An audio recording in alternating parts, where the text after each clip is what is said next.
Okay, so here is a practice problem for lesson 21-1. So this is a word problem you might see. Rombeer bought 30 well, you won't see it, but this is an example. Rombeer bought 30 pieces of cheese and ate 12 pieces. What percent of cheese did he eat?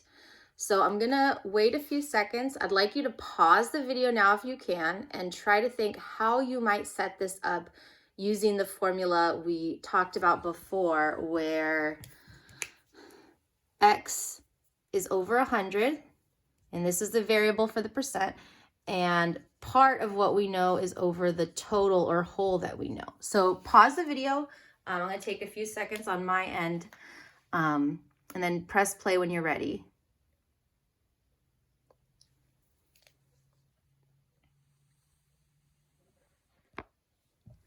Okay, so hopefully you got that X over 100 stays the same, and then the part is the 12 pieces of cheese, okay? And we know that because the total would be 30 pieces. So that is our total. How many total pieces did Rombeer buy?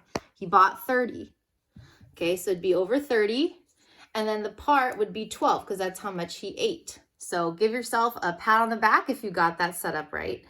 Now, the next step, okay, if you remember from the last part, so we set it up.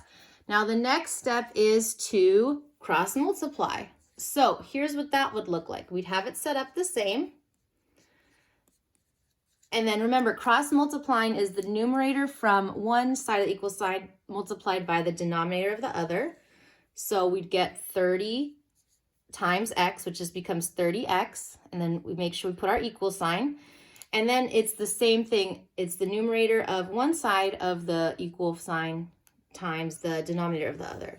So it'd be 12 times 100, which would give us 1,200. Okay, and now we have our final step. All right, and if you remember from the last part, it is to divide, because we need to get x by itself. So it'd be 30x equals 1,200. I'll just put step 3. So we have to divide 30 because that's the opposite multiplication. Okay, we have to divide 30 from both sides. And after you do that, so I'll show you. If you forget what this looks like, remember the numerator goes in the house, and this is the divisor. It goes outside the house. 30 does not go into 1. It doesn't go into 12, but it does go into 120 4 times. Oh, look at that. It goes evenly. And then you bring down the 0. Can't go into it. It's 0. It stays 0. Okay. So our answer is x equals 40%. Don't forget to add that percent sign, because the question is asking you what percent of cheese did he eat. So we got x equals 40. Okay, so I hope that helps for now. I'm going to post up a picture of this example and the anchor chart, and just email me if you have any questions. I'll do my best to get back to you. All right, good luck. You can do it.